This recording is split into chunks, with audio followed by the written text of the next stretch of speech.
Welcome to MySQL for absolute beginners.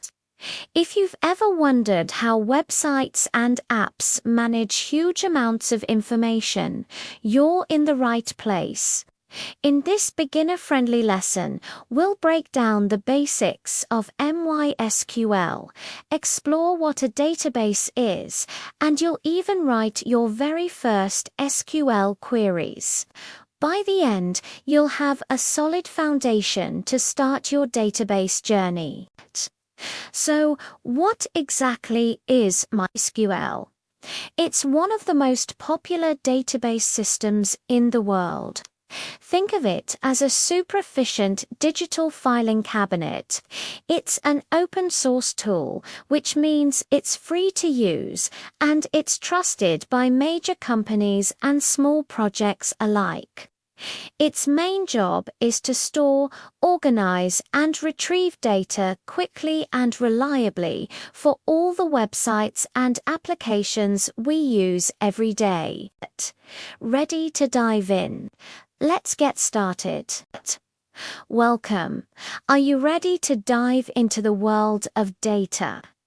In this beginner-friendly lesson, you'll learn the basics of MySQL, understand how databases work, and even write your very first SQL queries. By the end of this video, you'll have a solid foundation to start your data journey. Let's get started. So, what exactly is MySQL? You've probably heard the name, but what does it do? MySQL is one of the most popular database systems in the world.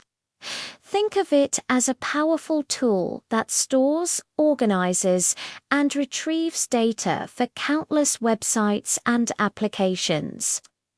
It's an open-source relational database management system, which means it's free to use and it organizes data into tables. Companies like Facebook, YouTube, and Netflix all use MySQL to manage the massive amounts of information they handle every single day.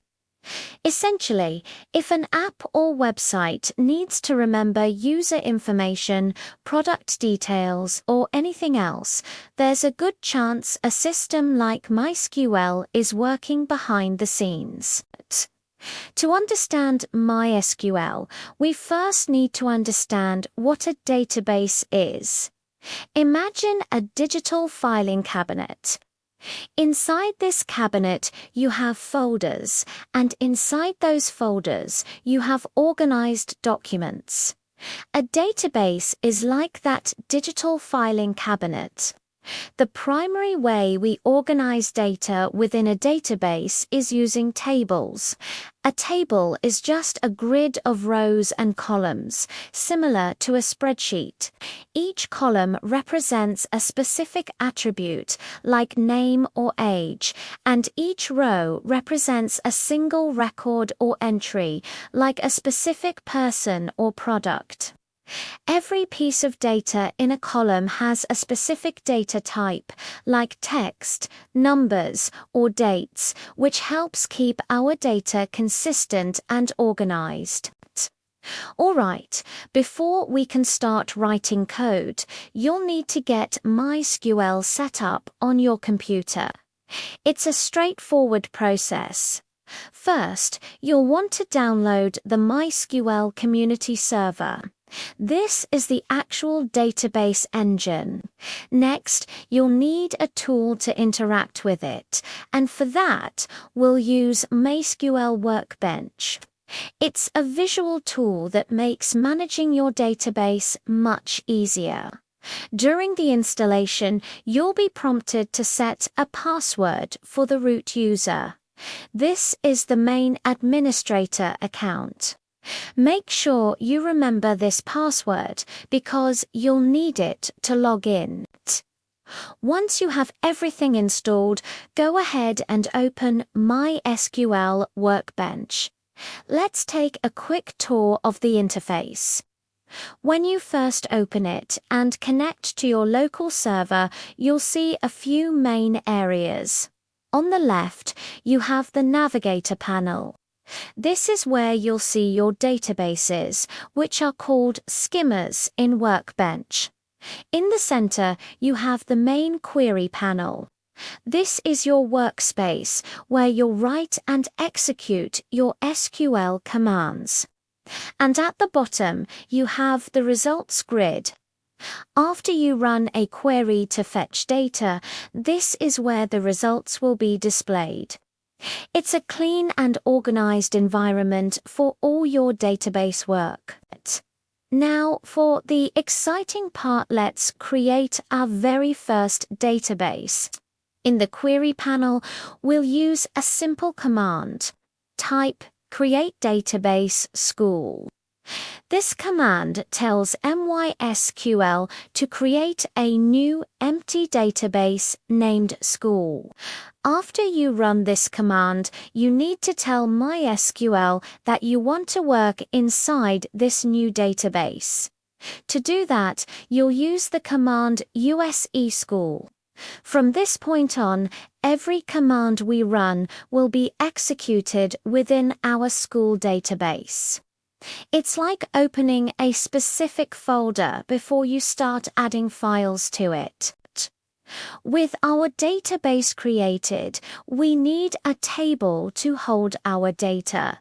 Let's create a table to store student information. The command is a bit longer, but it's very logical.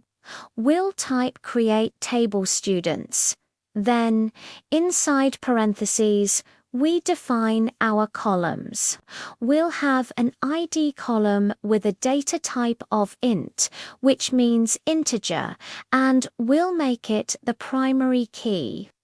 A primary key is a unique identifier for each row. Next, we'll add a name column using varchar50, which means a variable length string of up to 50 characters. Then an age column, which is also an int, and finally a grade column as a varchar10. When we run this, MySQL builds the structure for our students table. Our students table is empty, so let's add some data. We do this using the insert into statement. The syntax is insert into students' values. Then, in parentheses, we provide the values for each row, making sure they match the order of our columns: ID, name, age, and grade. Let's add 3 students at once. We'll type 1 Ali, 20A, then a comma, then 2. Sarah, 19, B, and finally 3, Omar, 21, A. When you run this command, MySQL inserts these 3 new rows directly into your students table. Now that we have data in our table, how do we see it? For that, we use the select statement. This is probably the command you'll use most often in SQL. To see everything in our table, you can write select asterisk from students. The asterisk is a wildcard. That means all columns. So this command is saying, select all columns from the students table. When you run this, the results grid at the bottom will pop up, showing you all the rows and columns of data we just inserted. Let's explore some more specific queries. What if you only want to see the names of the students? You can write select name from students. This will return just the name column. Now, what if you want to filter your data? Let's say you only want to see students who have an A grade. You can use the where clause. Select asterisk from students where grade equals A. This will show you the full records for Ollie and Omar. You can also sort your results. Let's list the students from oldest to youngest. We'll use order by, select asterisk from students' order by age desk. Desk stands for descending.